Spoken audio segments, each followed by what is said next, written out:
Talk Show. Recorded live. Welcome to Freedom Fighters for America Radio, ladies and gentlemen, and now the national anthem.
Good evening, ladies and gentlemen.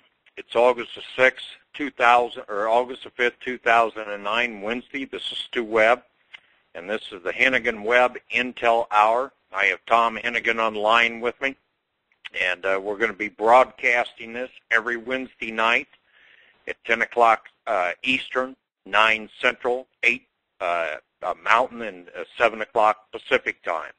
And Tom, how are you this evening? Well, I'm doing very good, Stu Webb, and I just want to say it's a pleasure once again that you and I can bring the truth and the real facts and present our observations on what's happening in the United States of America, which currently, of course, in my opinion, has been occupied for some time by elements of people that follow our blogs and briefings and talk shows over the years as the Bush-Clinton crime family syndicate. Now, we've got, we both have a website. We've got, of course, my site, stewwebb.com, stewwebb.com. You also have a blog that we use as, should we say, indirect and direct backup.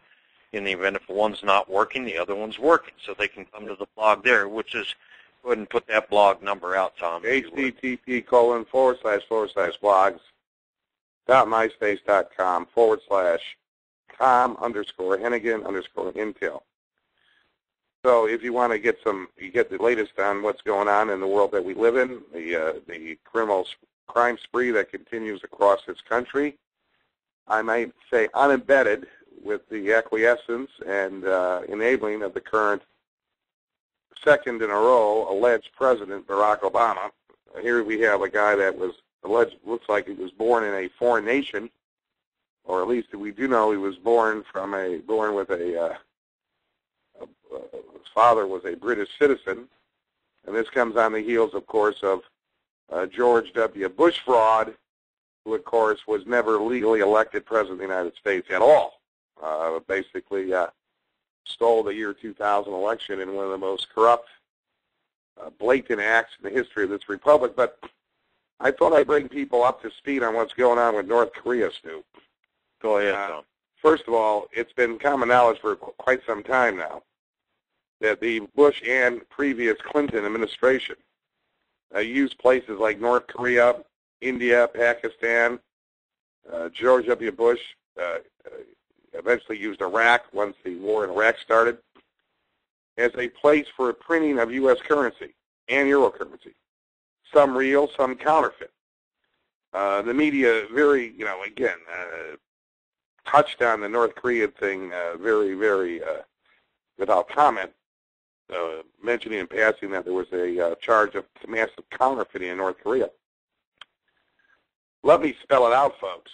The Chinese had received Federal Reserve plates years ago from Alan Greenspan, the former Federal Reserve Chairman. And those plates eventually were moved to North Korea. A lot of U.S. currency, euro currency, real and counterfeit, was printed in North Korea.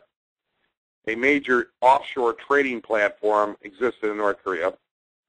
And the dear leader, as he calls himself, was well compensated for allowing these financial black ops to go on in North Korea. Well, all at the same time that people had the idea that there was some kind of friction between the two countries. Let me make it very clear. North Korea is not a threat to the United States. North Korea right now is an asset and is used as a secret hiding place for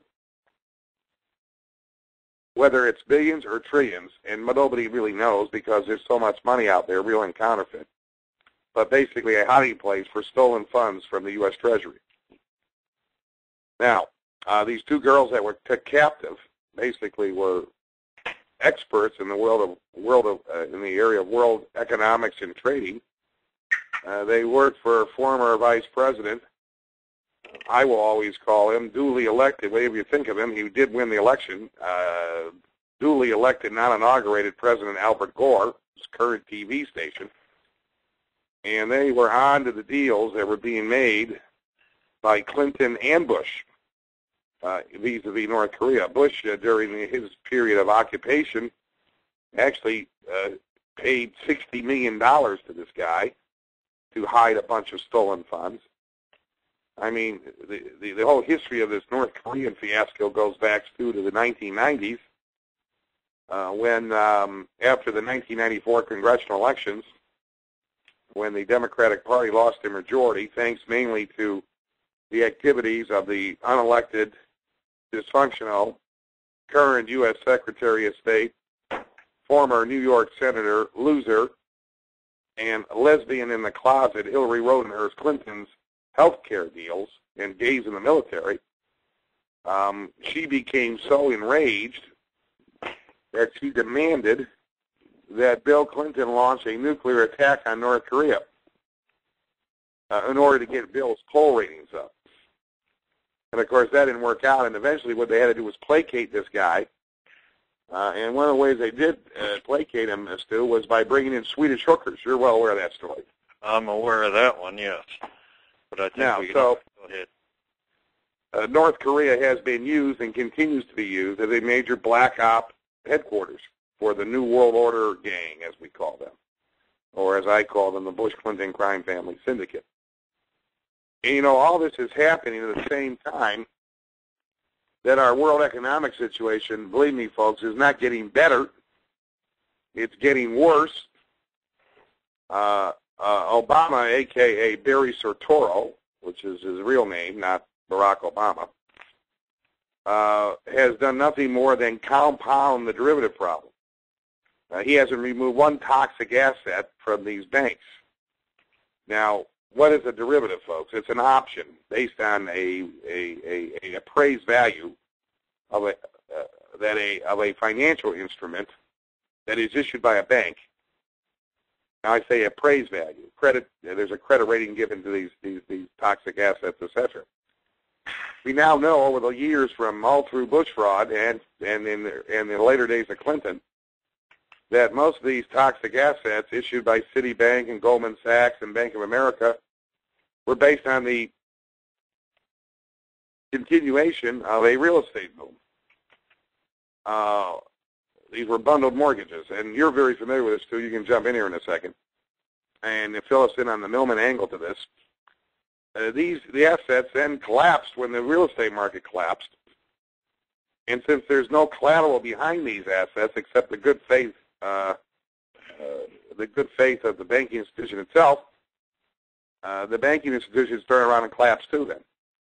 And that's why the TARP deal was put together to bail out all these banks, give them money that they turned around and didn't use to buy toxic assets, to make new trades and issue new derivatives. So what you have now is quadrillion dollars worth of derivatives hanging over all these banks, and Obama doesn't do anything about it except empower people like Timothy Geithner, who is a stooge of Henry Paulson, who is a stooge of Robert Rubin, who is a stooge of basically the Bush-Clinton crime family syndicate, along with Greenspan and the whole bunch,